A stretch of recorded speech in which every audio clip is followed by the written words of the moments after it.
Thanks for downloading this episode from Teachers Talk Radio. You can find the full schedule and listen back to all our shows at ttradio.org. Enjoy the podcast. Hi teachers, we're Apps for Good, and we give schools like yours free introductory computing courses. Our courses are for everyone, including those who aren't computing teachers, and they're fully equipped with resources mapped to the UK computing curriculum. Independent learning is central to our courses. Your students will develop essential and digital skills by working in teams to create prototype apps for good. We'll even connect you with industry volunteers to give real-world feedback. Let's empower every young person you teach to shape their future with technology. Speak to us at www.appsforgood.org. Imagine having your own instructional coach available 24/7. Now you can with the Teaching How-Tos platform. This highly personalised social platform empowers busy teachers to learn and apply evidence-based teaching techniques, either independently, working collaboratively with their peers, or with our new AI assistant. The platform features over 160 visual guides to teaching techniques, designed to help you quickly and easily implement high-impact practices that boost student engagement and improve learning outcomes. Join over 200 institutions worldwide that are elevating their teaching practices with the How-To app. No gurus, just practical support anytime you need it. Interested in finding out more? Visit teachinghowtos.com and register for our next webinar. Are you looking for best practices and innovative strategies to foster confident, lifelong readers? Watch sessions by thought leaders in education, literacy experts, and EdTech specialists from the International Reading Conference for free. The lineup included renowned speakers such as TV personality and education expert Basit Siddiqui and beloved children's author Michael Rosen. The three-day conference explored a range of topics at the forefront of the current educational landscape, with sessions relevant for all educators and key stages. Sign up to receive the recordings for free by visiting the Reading Solutions UK website at readingsolutions.uk.co.uk. This show is brought to you in partnership with John Catt Educational, publishers of professional development books and resources that support great teaching and learning in schools around the world. Don't miss out! Level up your professional development today and visit johncattbookshop.com to explore the full range of titles. Use the code JCTTR2425 for 20% off your order. Happy reading! Hello, everybody. Welcome to Teachers Talk Radio. My name is Jamie Clark, and this is the Saturday Show Live. And we are streaming live pretty much on every platform imaginable, including Facebook, LinkedIn, X, and YouTube. So welcome if you're watching live. If you're not watching live, then welcome again. This is also going to be a podcast. And today we're talking about decoding the science of learning. We're going to be talking to Dr. Nathaniel Swain from the University of La Trobe in Melbourne today, which is super exciting. I've been wanting to speak to Nathaniel for a long time now. But before we dig into this conversation today, I just want to remind you that this show is pretty much on every other Saturday from 1 p.m. to 2 p.m. And that is UK time. So just keep that in mind if you're somewhere else in the world and try and work it out. The time difference, it can get tricky. I know that because I live in Perth. I'm sure Nathaniel knows that as well because he lives in Melbourne. But the show is on from 1 p.m. till 2 p.m. every other Saturday. And we've got some great guests. We talk about teaching and learning. We talk about the science of learning and practical tips and ideas for teachers to put forward in their classrooms. So a super practical show. Please tune in when you can. Before we get into the episode today, the show today, I just want to go through our wonderful sponsors for Teachers Talk Radio. And first and foremost, the one which everyone's talking about at the minute, is John Catt, because they have such a great range of professional learning books. They are, if you don't know, one of the leading publishers, if you like, of really practical teaching and learning books on the market, and pretty much not just for the UK, but worldwide as well. You can level up your own professional development today by visiting their shop, their John Catt Bookshop. It's johncattbookshop.com, and you can explore their full range of titles, including, not prepared or anything, but my own teaching one pages. And you can use the code JCTTR2425 for 20% off. It's a great deal. Check it out. We also are sponsored by Teaching How-Tos. So if you've not heard of them, imagine having your own instructional coach available 24/7. It's a reality with this platform. And basically, it's a highly personalized platform. It's a social platform that empowers busy teachers to learn and apply evidence-based teaching techniques, either independently, collaboratively with their peers, or with their new AI assistant. And the platform features over 160 visual guides to teaching techniques. So if you're interested in that, it sounds great, doesn't it? Then check it out at teachinghowtos.com and register for their next webinar. We're also sponsored by Reading Solutions UK. So if you're looking for the best practice and innovative strategies to foster confident lifelong learners, then watch the sessions by provoking educational leaders, literacy experts, and EdTech specialists from the International Reading Conference, which happened a few weeks ago, and you can do that for free. The conference was a 3-day experience. It explored a range of topics at the forefront of the current educational landscape, with sessions relevant for all educators and key stages. And you can sign up to receive the recordings for free if you go to readingsolutionsuk.co.uk, which is on the screen now. Finally, we are also sponsored by Apps for Good. Yeah, Apps for Good give schools free introductory computing courses. The courses are for everyone, including those who aren't computer literate or computing teachers, and they're fully equipped with resources mapped to the UK computing curriculums. Students will develop essential and digital skills by working in teams to create a prototype app for good. So you can visit www.appsforgood.org to find out more about that one. Okay, so there are sponsors today, but back to the show. We're speaking about Decoding the Science of Learning, I titled this one, and we are speaking to Dr. Nathaniel Swain, and we're thrilled to have Dr. Nathaniel Swain on the show. He's a passionate teacher, he's an instructional coach, he's a researcher, he's a writer, he does everything. He's Superman. And basically, he is dedicated to language literacy and effective teaching for all students. He's a senior lecturer as well at La Trobe University, their School of Education in Melbourne, and he specializes in learning sciences, which is perfect today for this episode. And he also specializes in learner engagement as well.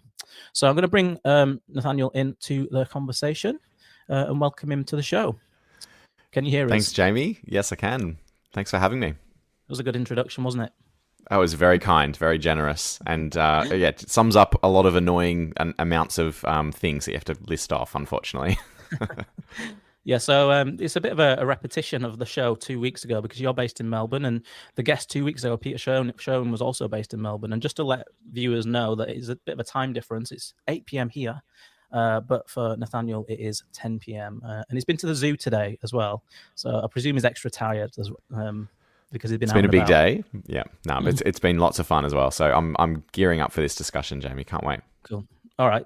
So just to kick us off then, Nathaniel, can you just introduce yourself and your work in the field of the science of learning? Well, of course. So I'm an educator. I'm first and foremost a teacher. I'm absolutely in love with the work that we do in the classroom and the work that we do to bring the learning to life.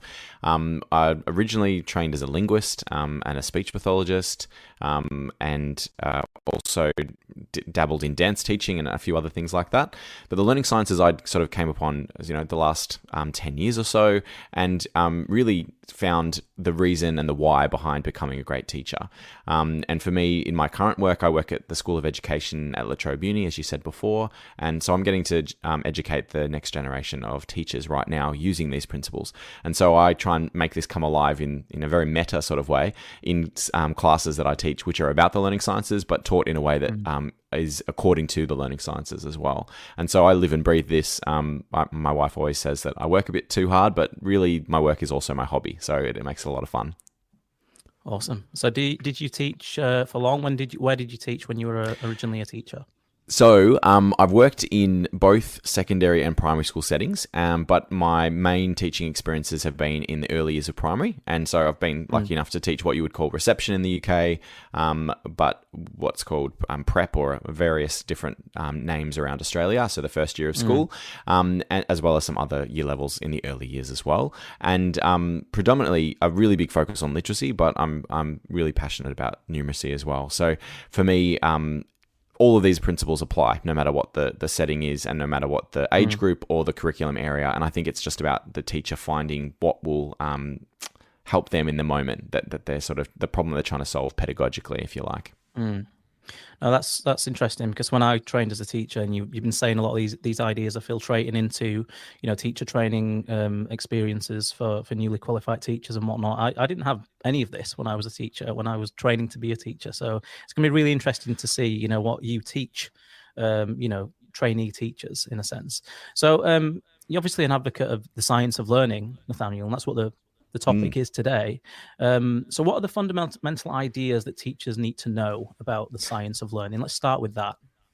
Well, lots of different ways you can carve this up, but I think some of the big ones that I've tried to crystallize in the work that I do with teachers is that actually it's the work of teaching is difficult because learning itself is actually difficult. Humans are probably geared to avoid learning most of the time. We like things to be routine. We like to rely on our habits. We like to go back to old ways of thinking. We find it hard to do anything but confirm our biases when we hear information that conflicts. So learning is actually quite challenging. And one of the hallmarks of that is because of the limitations of working memory, the importance of the attentional system and how that's quite fragile as well, and the fact that we need lots of fuel in the tank in our long-term memory in order to compensate for that limitation in our working memory. So cognitive load theory is one of the big ones that help explain that, as well as the broader understandings of the cognitive architecture as well. I think one of the other big ideas are around the importance of knowledge. I think there's a big focus on outcome-based curricula, and especially in Australia still. I know that knowledge-rich curriculum has been a bigger thing in the UK the last 8 years or so. But in Australia and most other English-speaking countries, it's all competency and skills-based, and sort of pretending that knowledge doesn't really matter. You can just Google that. So instead, we want to focus on doing cool things with it instead. But really, knowledge powers all learning, and that's knowledge for concepts, so declarative knowledge, as well as knowledge for skills. So that's procedural knowledge. And I think knowing that there's different kinds of knowledge, the biologically primary, that's really easy to learn, and biologically secondary, which has actually very recently been part of our knowledge system. So evolutionarily, the last 5,000 years or so, and it's actually really hard to learn. But when teachers or when other adults explain to learners what it is that they want them to know, everyone can learn. So I guess the main message here, as just some of the main ideas from the science of learning, are that it is hard, but it's definitely doable, and the teachers need to be armed with that knowledge to do a good job in that respect. So you're kind of echoing a lot of the ideas then from Daniel T. Willingham, from my kind of reading of Why Don't Students Like School, that thinking is hard. Certainly, yeah. And it seems like you're singing from the same hymn sheet as him in terms of his research.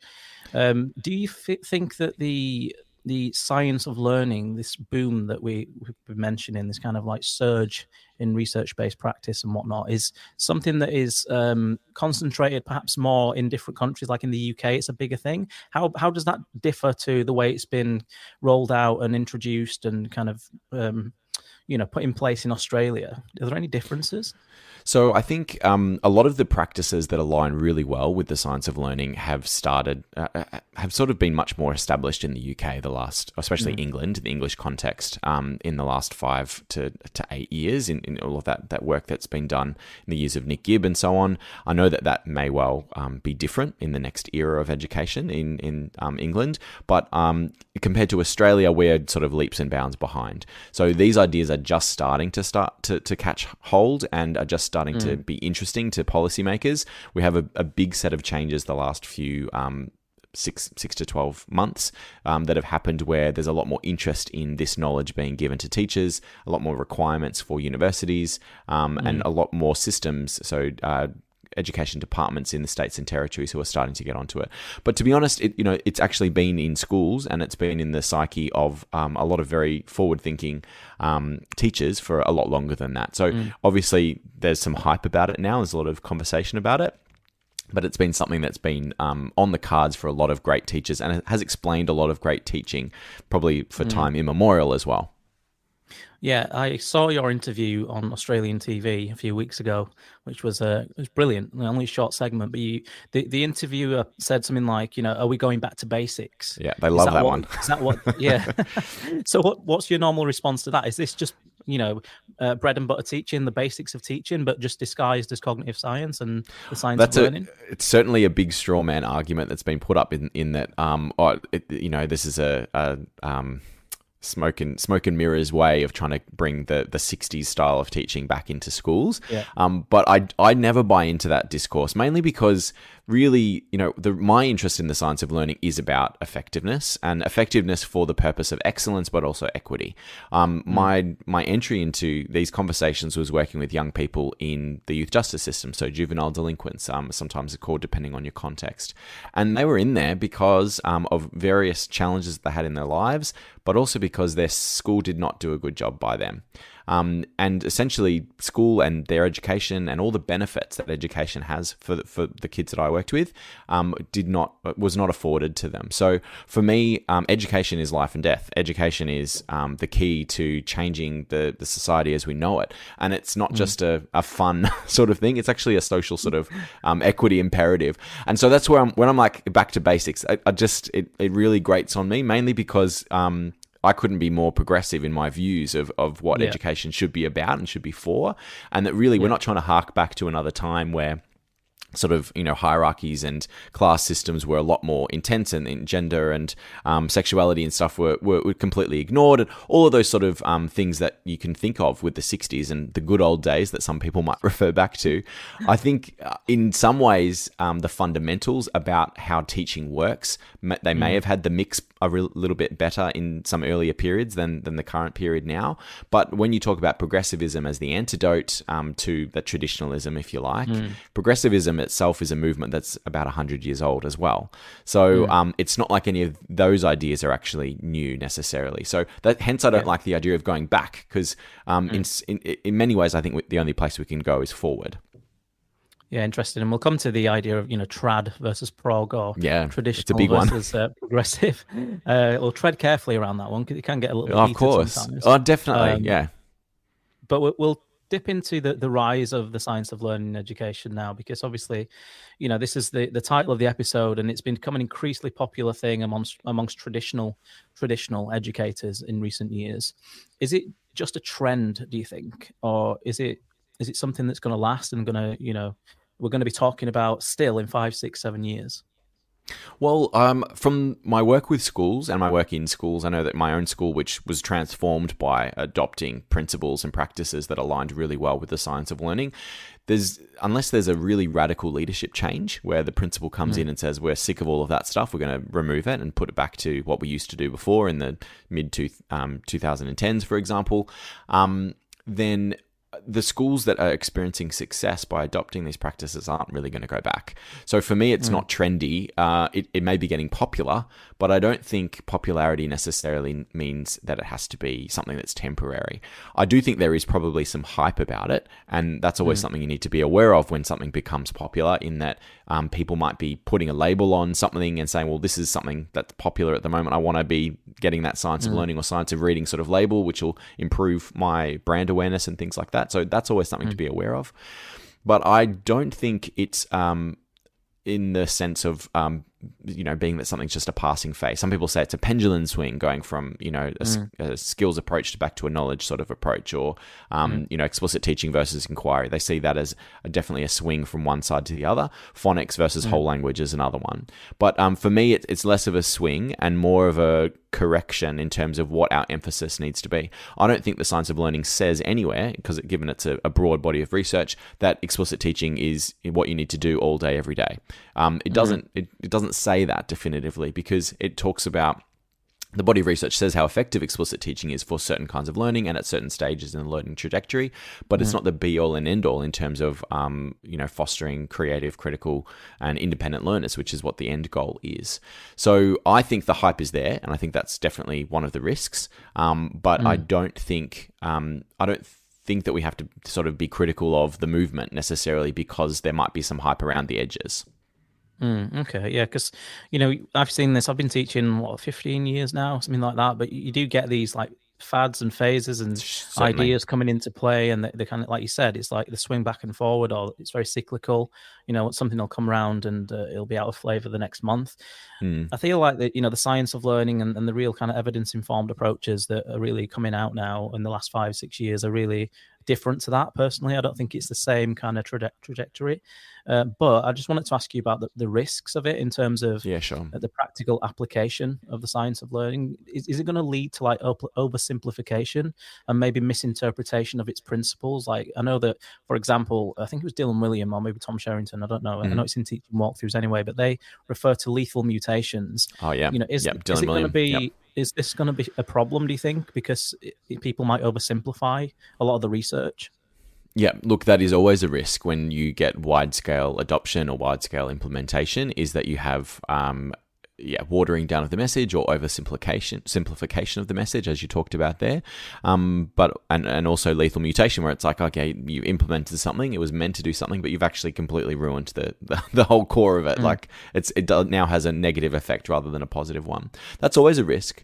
But I think what I'm seeing in on the ground is not so much a faddy sort of fad-like, if that's a better sort of term, adoption of principles. I'm actually seeing schools doing really hard work and intellectual work to try and understand it, and then to go and see it in practice at other schools and to try and learn from each other in that really sort of organic way. So as long as we don't pretend that the science of learning or the learning sciences are just one set of practices or one sort of step-by-step process or a gimmicky thing, like everyone put success criteria and learning attentions on your board and the principal's going to make sure that that's there every single lesson. As long as we don't reduce it to those sorts of deliverables and to checklists and things like that, then I think we can instead describe this as a bit more like a renaissance for the teaching profession.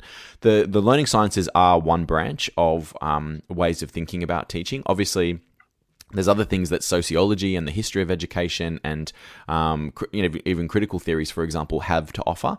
And I think the work of schools and the work of teachers is really to interpret all the information available to them and to best create the learning experiences that are going to be most effective and most enjoyable for them and their students.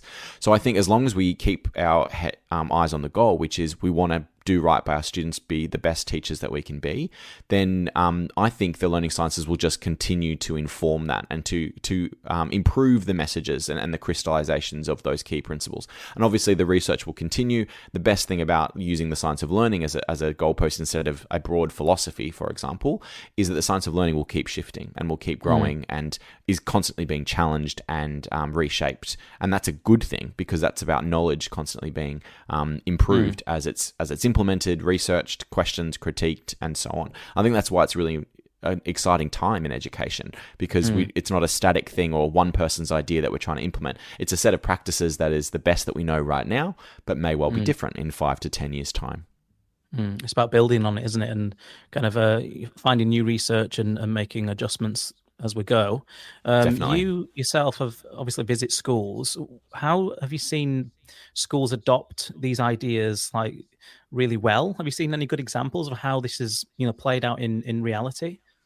Certainly. There are a lot of schools in Australia, thanks to some really great thought leaders. So Lorraine Hammond is a really avid advocate for the science of learning and for explicit instruction as well. We've got amazing educators out here that have been helping schools and have been sharing practices between schools. We have some really fantastic principals, many of whom I've featured in the work that I do with schools and the writings that I have on my blog, for example. Essentially, there's amazing examples. And I think those are the examples and case studies that are being talked about in the Australian media. I'm not sure if it's reaching UK media, for example, but it's certainly big in the Australian educational sort of niche, if you like, and are starting to capture the public attention as well, which is why policymakers, I think, are starting to be interested by this. They've seen huge changes of schools that have been doing terribly to then completely turned around and becoming a beacon for great practice. And Churchill Primary is a school out in the Gippsland region of Victoria, quite rural, traditionally very working class, and a really troubled school to begin with. But through the work of implementing the science of reading and science of learning principles, completely different school. Like the teachers want to send their own kids to that school now. Is how good it is, and people come from miles around to see the practice that they're doing. So the short answer, yes, there is some really good examples, and just like there is in the UK, of fantastic schools that have really run with these ideas and put them into practice, and can see huge transformations, because the status quo of how we're delivering education around the English-speaking world, I think, is actually pretty inequitable, and it's pretty ineffective. We essentially have the wrong models of learning informing our teaching, and we have an overstatement of the importance of students discovering or finding the answer by themselves, rather than the teacher doing a really good job of scaffolding the learning from start to finish. Yeah, that's an interesting point, and I wanted to touch on that a little bit later. This idea of inquiry learning and explicit teaching, and we will come to that later. I just wanted to ask you though about the trajectory of new ideas, because I read a blog post which you shared a few weeks ago, and it was about something called the Gartner hype cycle. And the hype cycle basically is, if you don't know, is how new ideas are perceived by people, by society, and how they develop over time. And I've just prepared a little graph here to show you. I love it. This is it. Yeah. Just to kind of explain and illustrate, because I'm trying to work it out myself a little bit. But I guess I kind of see this as 3 phases. You know, the idea of when a new idea is introduced, there's a period of overblown predictions that things, it gets really exciting. Everyone wants to be involved with it. Everyone wants to introduce this idea or this teaching strategy or this concept into their own practice, for example. And then as time goes on, there's a peak of inflated expectations. You know, there's a rebellion against it. The expectations dip because it's not quite as good as perhaps as what it is made out to be, I guess. Yep. And then over time, the idea gradually starts to settle and become accepted and into reality and finds a functional place. So I was just wondering, because I know you know a little bit about this, Nathaniel, where is the science of learning in this cycle currently, and what do you think is going to happen? Is it going to continue to, is it going to go through this process? In other words, which stage are we at? Are we at the stage where we're kind of blowing it out of proportion? It's something we're getting too excited about, or are we going through the rebellion stage? What do you reckon? Look, I think we're probably, in talking about the Australian context first, I think we're probably still very early in that sort of increasing sort of first steady sort of slope upwards. I think there is some growing excitement, but it's still, if you ask a general teacher down the street, have you heard of this science of learning thing? Most of them in Australia would probably say, what's that? Like, we're pretty early in that case. I think sometimes you forget that we're in a bubble within a bubble within a bubble when we're talking about educators who are interested in interested in instruction first and foremost, and how to be a really good teacher. That some teachers that's not really their bag. But then within that, those who are interested in using research evidence, and within that, those who've found research evidence that is from those core sort of science of learning key sort of ideas and principles. So I think it's still early, but to be honest, we're starting to see the pushback, and we're starting to see the discomfort from other groups, such as university academics who don't like the idea of the cognitive perspectives coming back in. So I think policy moves in Australia is drawing the attention of the Educational Academy, and potentially that they don't really like the idea of having a more cognitive view coming in. They're pretty comfortable with the socio-cultural critical sort of view of education, heavy sociological, which it obviously has a place, but the idea of bringing the cognitive perspective back in seems like a back step to them. So they're definitely starting to critique that and starting to critique the policy initiatives in Australia. Correct me if I'm wrong, but in England, as an outsider looking in, I feel like many of the ideas from the science of learning have found their way into the English context, not necessarily through that label and through that sort of schema. Probably, there was a big focus on synthetic phonics, and that was a big hoo-ha about that, and a lot of back and forth, obviously, but obviously then a lot of success. Then there was a focus on knowledge-rich curriculum, and probably the idea of explicit teaching potentially. And then there's obviously mastery learning, which sort of came and went and had different labels and things like that, and obviously has found its sort of place and settled down a little bit as well. But I feel like the work of Tom Sherrington and the work of evidence-based education in the UK, those groups, as well as the influence of Daisy Christodoulou and Daniel Willingham, I think that has given a lot of prominence to ideas that come from the science of learning. And as a result, potentially, I don't know exactly, you tell me where you think you're up to in terms of that sort of progression and whether that sort of hype sort of fits. But it's a different stage to Australia, I reckon. Well, I think you're right. I mean, I don't. Obviously, I'm not there anymore. I don't live in the UK, but my network is primarily Australia and UK. So I do see bits and pieces, on X about how schools have implemented these practices and this research. And for me, it seems as though there's that slope of enlightenment phase. That it's gradually becoming like an accepted norm. It's that's good. To be through the hard part is nice. Yeah, I mean, I might be wrong, but as you said, there is a lot of pushback generally and it seems to be divided as well, doesn't it? There either seems to be one camp or another in education. So we'll come on to that next. Actually, it's the idea of traditional versus progressive, and pretty much I guess the science of learning often finds itself in the middle of this debate. This traditional and progressive kind of dichotomy. Can you explain how these two groups view the science of learning differently? And is there any common ground between them that they can establish? Certainly. Look, I think there would be a lot of traditional educators say, and I don't know if many people identify as traditional educators in the Australian context. It's probably not the position that's very sort of popular. I know that there is probably more of an openly trad sort of movement within parts of England and the US, for example. They sort of say, yeah, I'm a traditional educator. Not as many people that say that in Australia. It's pretty old-fashioned to sort of speak in that sort of terminology. But certainly the progressive side, it's like, oh yeah, of course I'm progressive. I'm a teacher. I have to be progressive.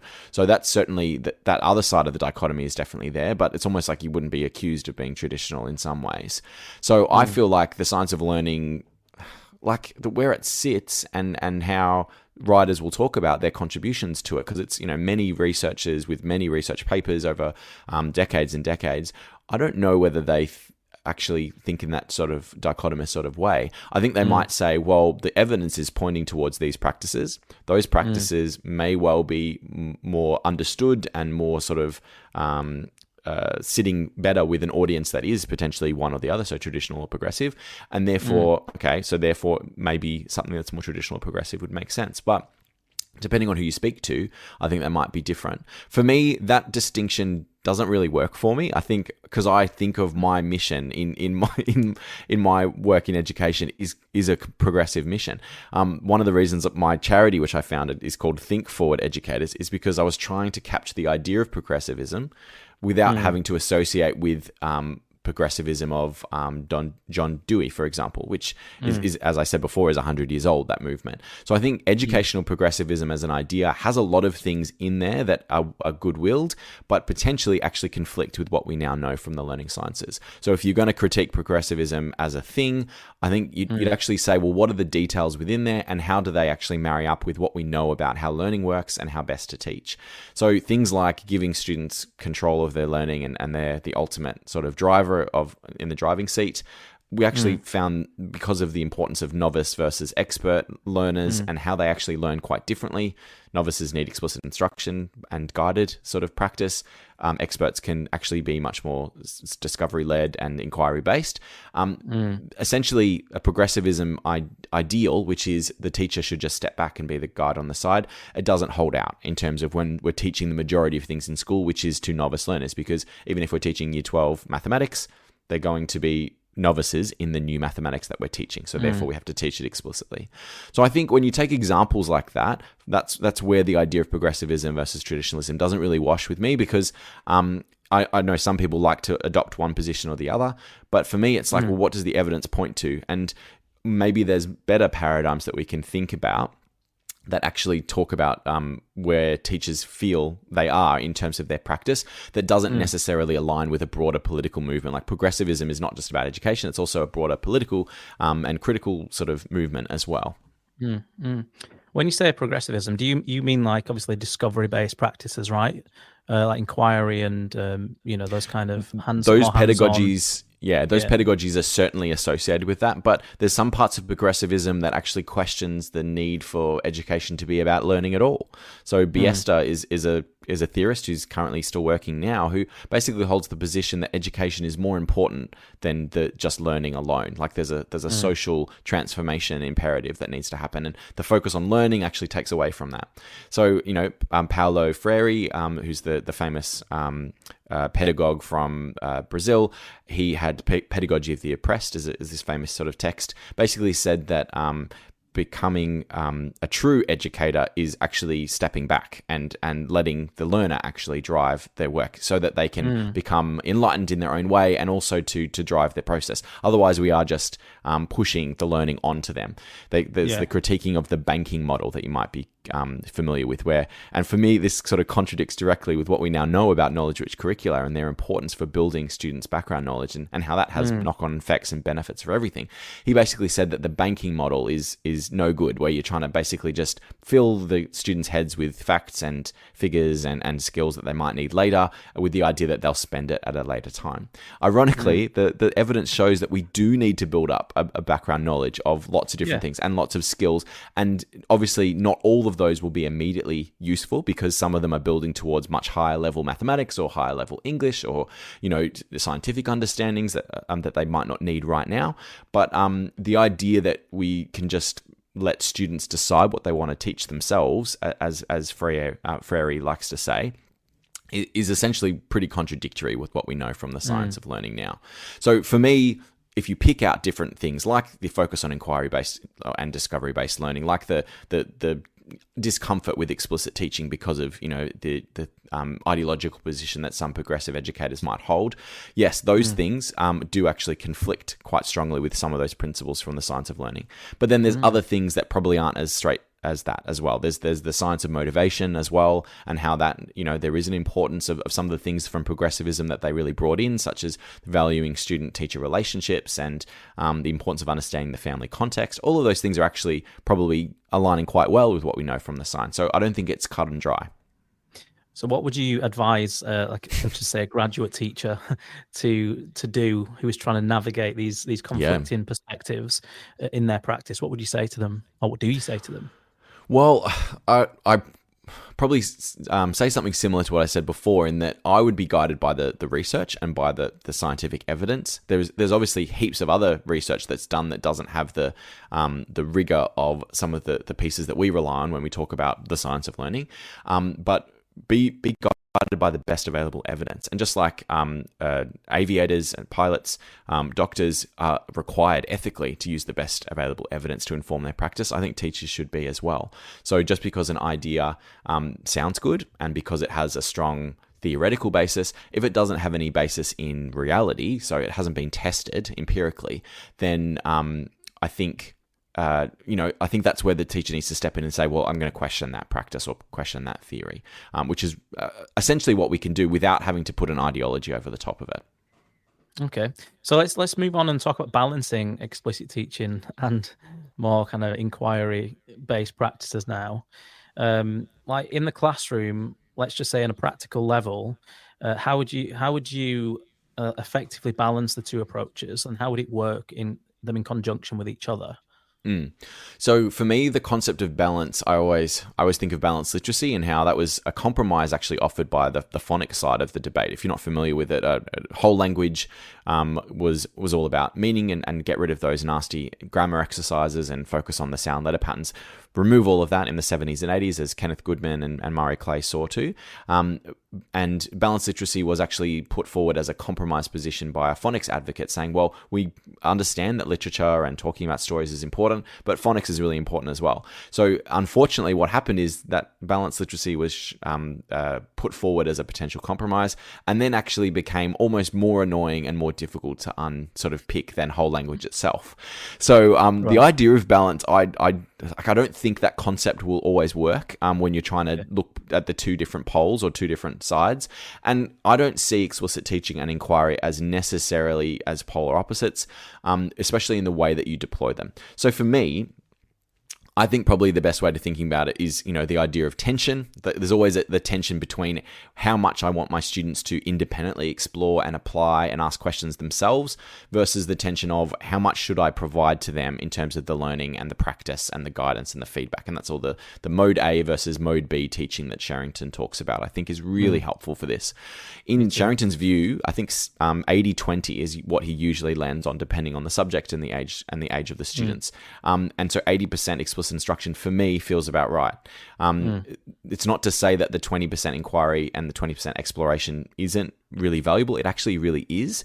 But if you're spending more than 20% doing stuff that students can already sort of do and they're just sort of applying it and going further with it, then I don't think we're using the opportunity that we have with our students. There's a huge cost to sort of stepping back and letting the students drive the learning. It might be really productive and fantastic, but you might also amplify some inequities there. So when you take the lead as the teacher and do explicitly teach things really well and provide feedback and all the things that explicit instruction actually is, not just the lecturing. It's not lecturing at students, as we all know. It's actually providing clear guidance, modeling, worked examples, and constant feedback, checking for understanding, and so on, as we're going to talk about a little bit later. But if we do that really well, then the 20% of the time that we might do some inquiry or some application or going further or critiquing ideas with all of that knowledge and skills that we've built up, that's actually a good investment. So I don't see it as a balance necessarily, to answer your original question. It's probably more of a productive tension, if you like. Yeah, cool. All right. What we'll do now, Nathaniel, is I'm just going to break for a 2-minute sponsor break, just to remind our wonderful viewers about our sponsors. So we will be back in about 2 minutes. Hi teachers, we're Apps for Good, and we give schools like yours free introductory computing courses. Our courses are for everyone, including those who aren't computing teachers, and they're fully equipped with resources mapped to the UK computing curriculum. Independent learning is central to our courses. Your students will develop essential and digital skills by working in teams to create prototype apps for good. We'll even connect you with industry volunteers to give real-world feedback. Let's empower every young person you teach to shape their future with technology. Speak to us at www.appsforgood.org. Imagine having your own instructional coach available 24/7. Now you can with the Teaching How-Tos platform. This highly personalized social platform empowers busy teachers to learn and apply evidence-based teaching techniques, either independently, working collaboratively with their peers, or with our new AI assistant. The platform features over 160 visual guides to teaching techniques, designed to help you quickly and easily implement high-impact practices that boost student engagement and improve learning outcomes. Join over 200 institutions worldwide that are elevating their teaching practices with the How-To app. No gurus, just practical support anytime you need it. Interested in finding out more? Visit teachinghowtos.com and register for our next webinar. Are you looking for best practices and innovative strategies to foster confident, lifelong readers? Watch sessions by thought leaders in education, literacy experts, and EdTech specialists from the International Reading Conference for free. The lineup included renowned speakers such as TV personality and education expert Basit Siddiqui and beloved children's author Michael Rosen. The 3-day conference explored a range of topics at the forefront of the current educational landscape, with sessions relevant for all educators and key stages. Sign up to receive the recordings for free by visiting the Reading Solutions UK website at readingsolutions.uk.co.uk.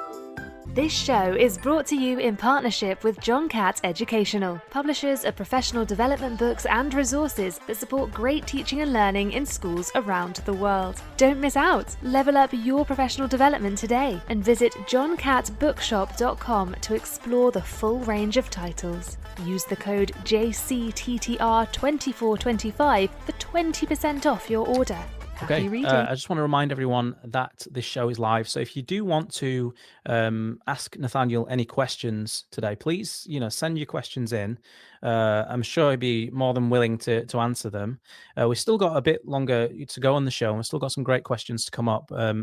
Predominantly about the tips to maximize learning as well. I mean, we are talking about the science of learning today, so we also want to glean some nuggets of gold from Nathaniel's experience with teaching teachers as well on the best ways and best practices. So I'll bring Nathaniel back in now. And basically, we got to the idea of balancing explicit teaching, or should I say, kind of incorporating explicit teaching at whatever stage with the inquiry learning as well. Let's skip along to the brain and learning now and talk about essentially how does the brain learn best, because this has been covered in multiple podcasts, multiple shows. There's lots of literature on this. But what would you say, are the key practices in terms of how cognition works and what teachers should keep in mind?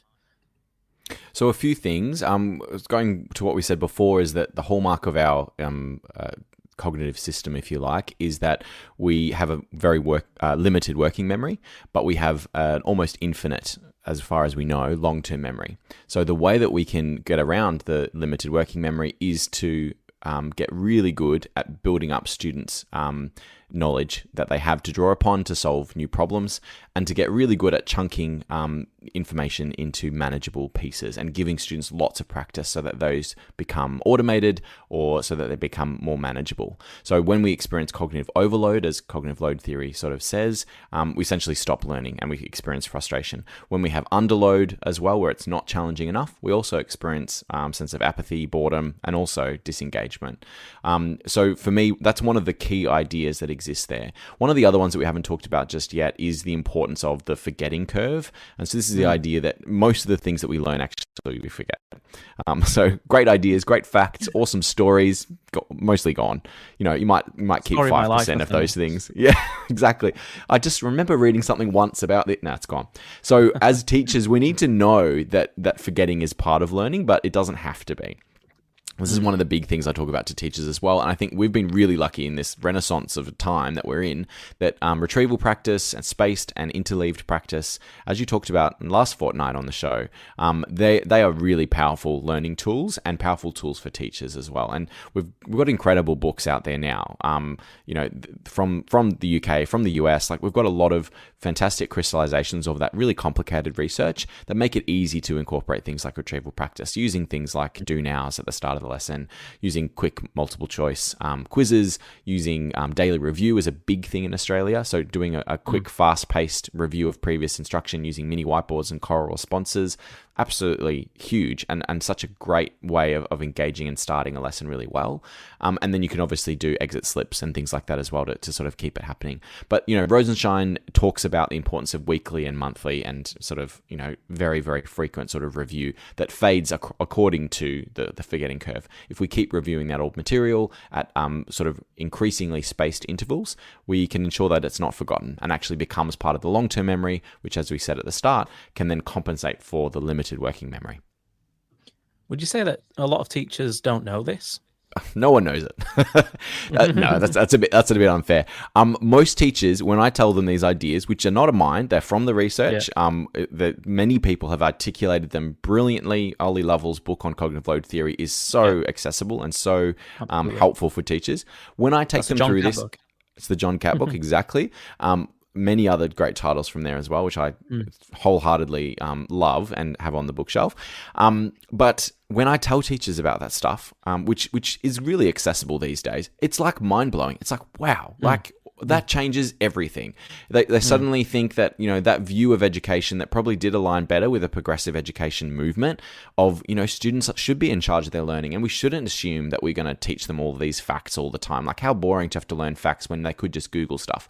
Well, it's like, once you learn this, it's like no matter how many things you Google, you're not going to know what to look for. You're not going to see the details because your working memory is completely I like to say fragile. I don't know if that's the right word, but it's fragile. It's like, oh, this is slightly hard. Working memory overloaded. I'm going to get on TikTok. Like, this is what happens when you try and Google something that's actually really complicated. And we experience this as adults as well.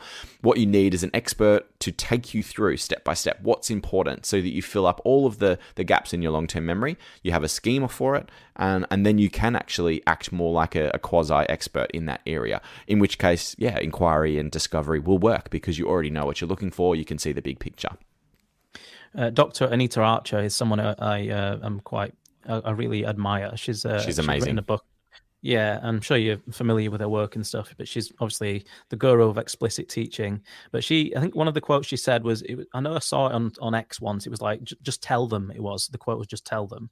And she also says, teach the stuff and cut the fluff as well. So for me, it just speaks to, like, the educators often believe it's wrong just to tell students the information and they should discover it themselves. So why is telling students what they need to know beneficial, like especially in early stages of learning, if you want to talk about, I guess, the novices versus experts aspect of learning? I like to answer this with an equity sort of response as well. If you don't tell students what they need to know and tell them in a way that's accessible and is chunked and links to their previous learning that you hopefully have guaranteed that they've learnt it by doing great retrieval practice. If you sort of dance around what the answer is and try and lead them towards the answer, you're essentially creating a multi-class system in your sort of class. You've got students who can already do that sort of response and are looking for more challenge, and in which case it's like, oh, this class isn't for me because it's too easy. You've got some who are like, that's just about right in terms of they can probably get there, but they're going to spend a lot of the lesson sort of fluffing around, as Anita Archer would say, with the wrong stuff. And then you've got others that are just going to be anywhere close to getting there and are going to be really frustrated and disengaged and start kicking off. And I think this is where that link between academics and behavior is so clear, because when we make it hard for students to learn in a really annoying way, not in a desirable way in terms of desirable difficulties, which you also talked about last fortnight, when we make it hard just for the sake of it, because we think it's a better thing for students to discover the answer for themselves, essentially give students less learning. And we also have that divide between those who already can access it and those who definitely can't access it. I'm going to spend a lot of time, what I like to say, inquiring up the wrong tree.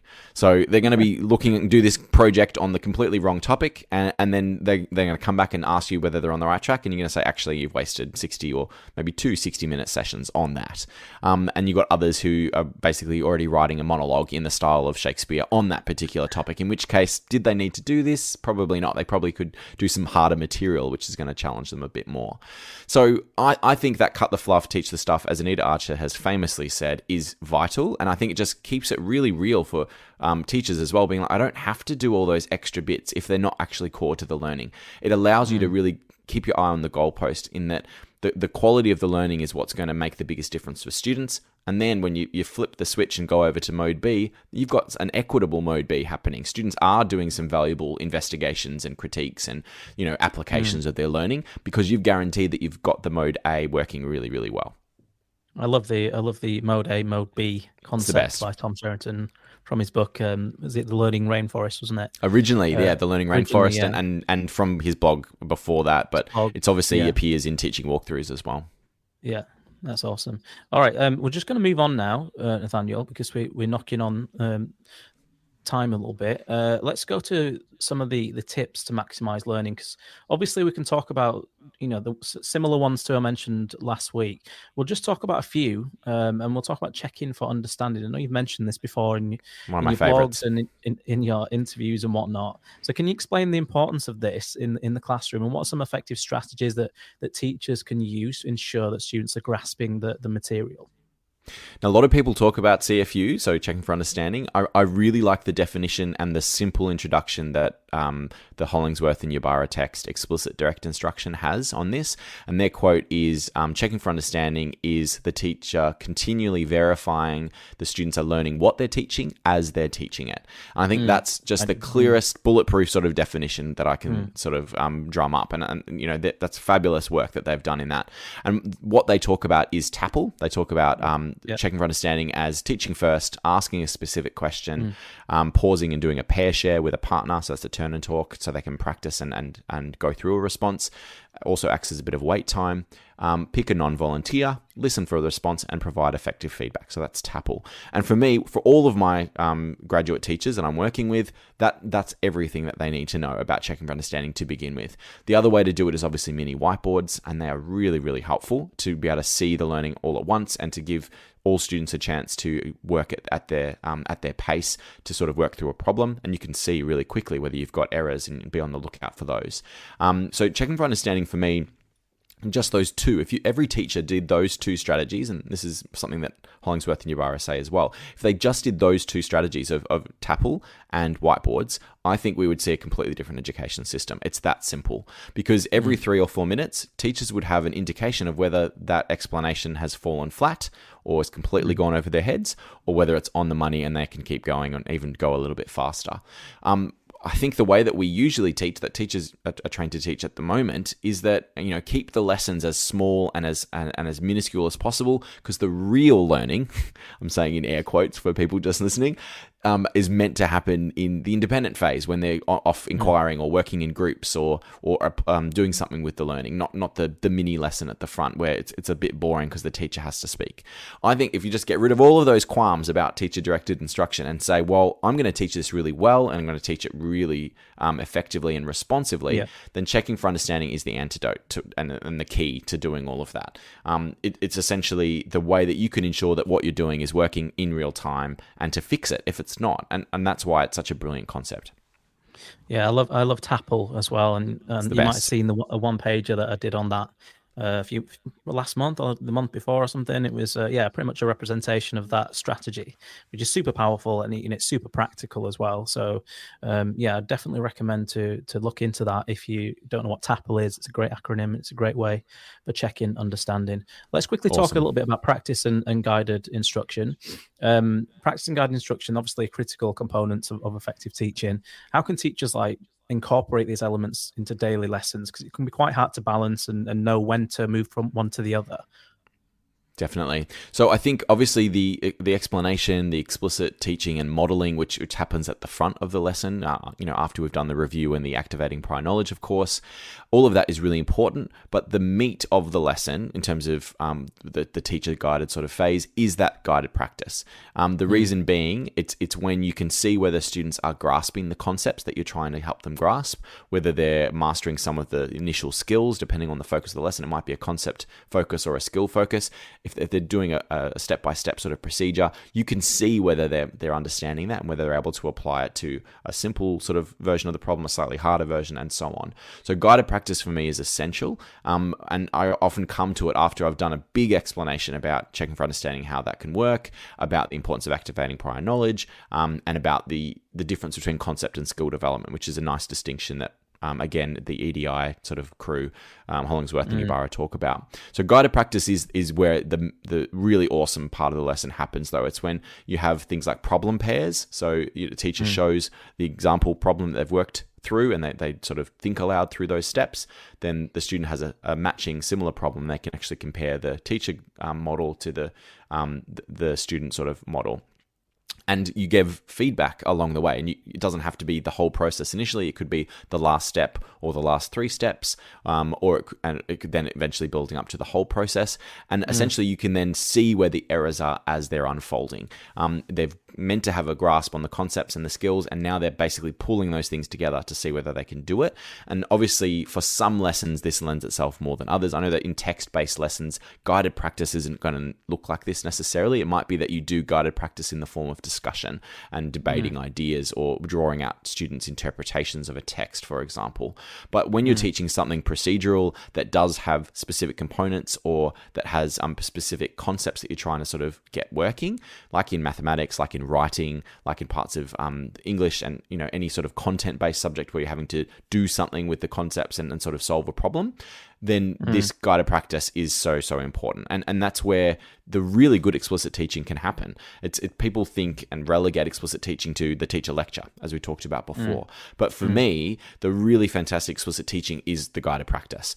I've done all the front end. I've given them all the opportunities to connect to prior learning and to understand the basics. Now what I'm doing is ensuring that the core of the lesson is working, which is I'm helping you to get that sense of independence, so that when I say, okay, last 25, 20 20 minutes or so, 15 minutes sometimes, where you go off and do the task, I know that they can already do the task.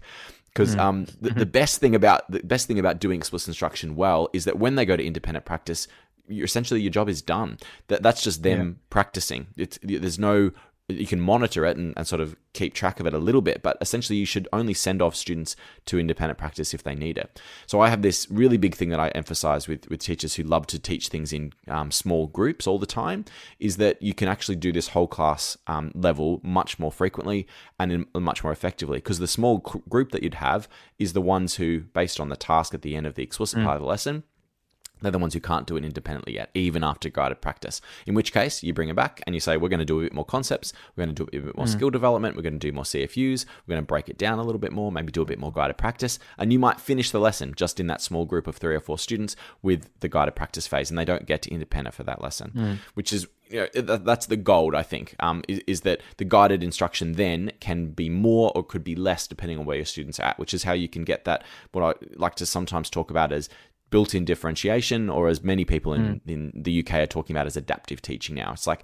I'm going to just make small adjustments based on the feedback I'm getting from students, as well as the feedback that they're getting from me. Which also rings a bell for me. Some work I've been doing with a Dutch team recently on formative action too. Really helpful.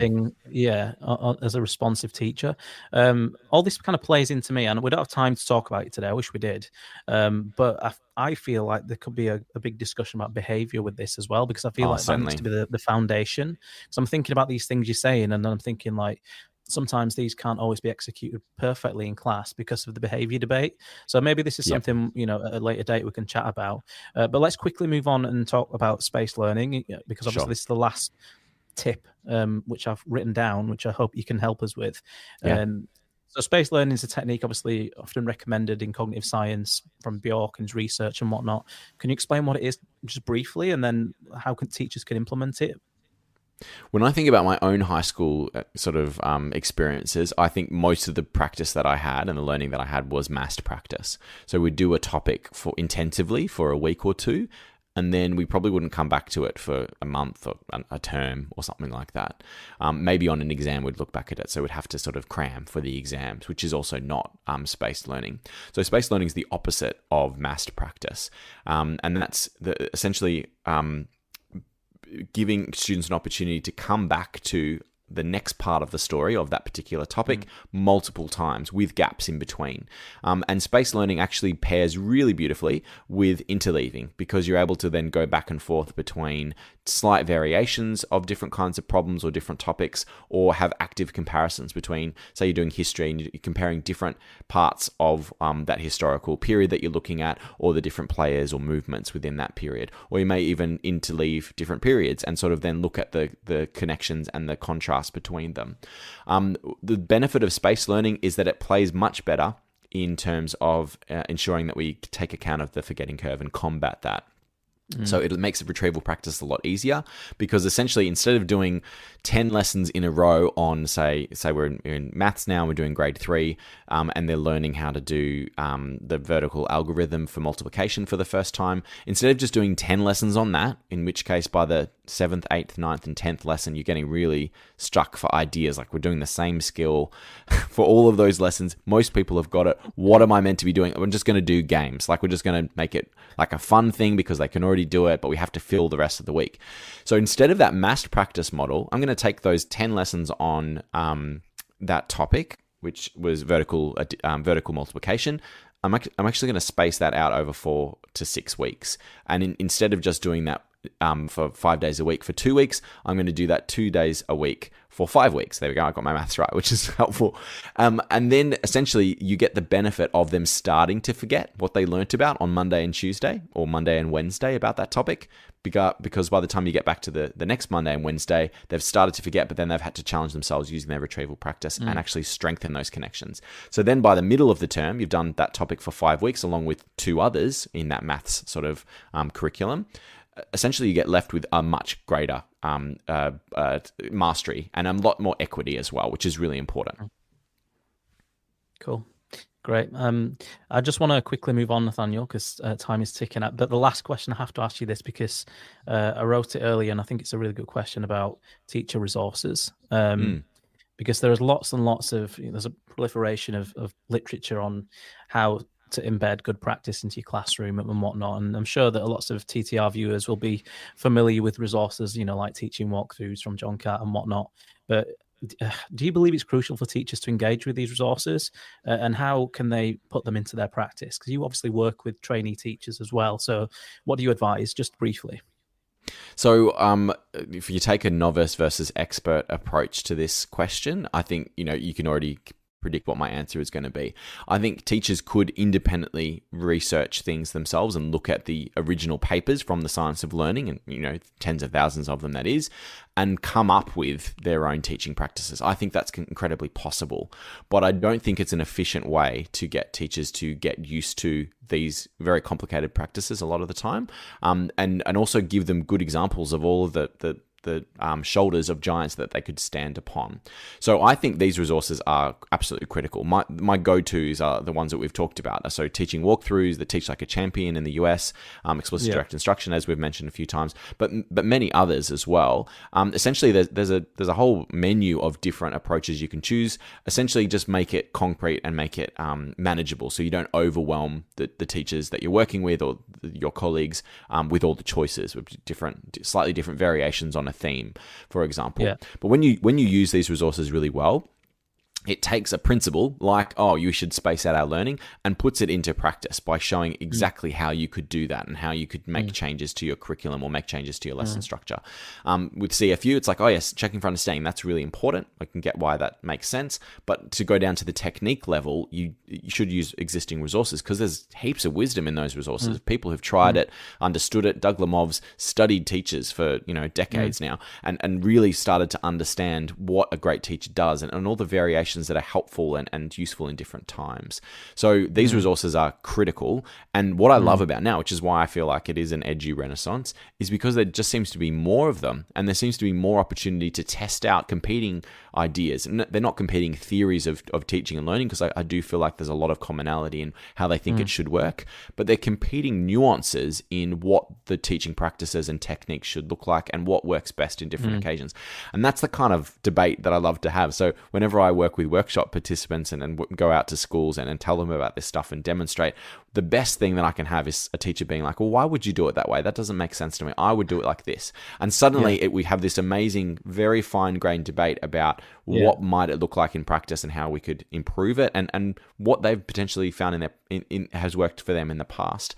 So these resources are a starting point, but obviously they're not like a Bible or a manual that you have to follow end to end. I think what's beautiful about it is that once you become more like an intermediate or an expert in your teaching practice, these become a reference point, but you actually essentially start writing your own guidebook, which is awesome. Really like the idea of creating your own playbooks as well. Yeah, they're really useful movement. Yeah. Yeah, these concrete ideas and these practical implementation tools are so powerful for busy teachers as well, which is why, myself, I introduced the one pagers and I've written a book on it just because I'm aware of how busy teachers are and how time poor they are. Okay, so we've got a question, I believe. Let me read it. Telling is fine, but don't restrict yourself to merely telling. Students will switch off. For example, why did I say wars are fought by virgins with rifles? Teachers can play Paul Hardcastle's Song 19 to underline this point. Engaged learners are more likely to remember what they learned. Yeah. What do you reckon? I'm liking the challenge that question is giving me, and this is the example of like being challenged on the spot is a really good thing, and it makes you think really critically. So don't restrict yourself to merely telling. Yeah, and I don't think my message has been about merely telling. I think it has been about that explanation and modeling should be a core feature of our teaching, not a periphery feature. I'm not saying, though, that it's the only way that we can teach our students and that we can help them connect with the content. I think applications and illustrations of the things that we're teaching are incredibly helpful as well. I'm not talking about a dogmatic approach where everything I say becomes what as teacher to student directly. We know that students actually have to construct their own understandings, and every student will create different inputs and pull them together in different ways. And I agree that some things they'll connect with better. But I think, would I teach that concept to begin with a song and then sort of hope for the best? Or would I actually activate their prior knowledge and then bring them into that conversation with a powerful story or with a explanation that gives them the background that they need to engage with it properly, and then play the song? I think that's how I would do it. So for me, it's like the order and the emphasis that's probably the nuance there. Beautiful. Good answer. I want to move on to the final question, the closing question in today's show, which is pretty much like, what is one key takeaway you hope educators will remember from your research and your insights on the science of learning? What's one thing? How do you choose one thing? Look, I think we have to push back. Main thing is push back a bit against the idea of being a guide on the side. I think that's one of the most unhelpful conceptions of great teaching that it still exists today. And that, it explains so much of teachers' reticence to embrace all that explicit instruction has to offer as one of the pedagogies that are really, pointed to as effective by the science of learning. So I think if we just problematize that notion that, it's okay to actually stand in front of students and to tell them things and to show them things and explain and model, as well as check for understanding, provide feedback as all part of that, I think that would do so much for the teaching profession. So if anything else, just don't be afraid to take hold of the learning temporarily with the view that eventually we want to give it back to students, because that's the whole point, is that they become independent learners and not dependent on us. And ironically, when you are a guide on the side, students do become dependent on you, especially in terms of equity. So students may never move forward with their learning because you've been so reticent to give them the answer, when really they just needed you to tell them the answer and help practice it and move on. And then they could tell you the answer and their own answers to the questions that they create after that. So that would be one of the takeaways, I think. Amen. Great answer as well. And thank you for that tip. Thank you for all your time this evening, Nathaniel. We've talked about a lot. We've got through a lot. We've talked about the science of learning, the rise of it in education, traditional versus progressive perspectives. We've gone all the way through to explicit instruction and even some tips. So thank you for that. Brilliant conversation. This will be out as a podcast as well, everybody. I want to thank Nathaniel for his time once again. And hopefully I'll meet up with you at a teaching conference at some point in Australia in the near future. Next time I'm at Perth. Yeah, definitely. Yeah, next time you're in Perth. Yeah, hit me up. Anyway, thank you. And thank you to the viewers. So hopefully we'll see you again soon. Thanks, everyone. Okay, so thanks for watching, everybody. We've gone over time a bit, but that was such an interesting conversation today that I had to let it run. I just want to remind everyone again that the Saturday show is live every other Saturday on multiple platforms, so X, LinkedIn, YouTube, and Facebook as well. So please tune in next time, get your questions in, and thank you for that question from the person who messaged in, and we will see you again in 2 weeks' time. You've been listening to Teachers Talk Radio. Tune in live and listen back at ttradio.org. We look forward to hearing from you next time on Teachers Talk Radio.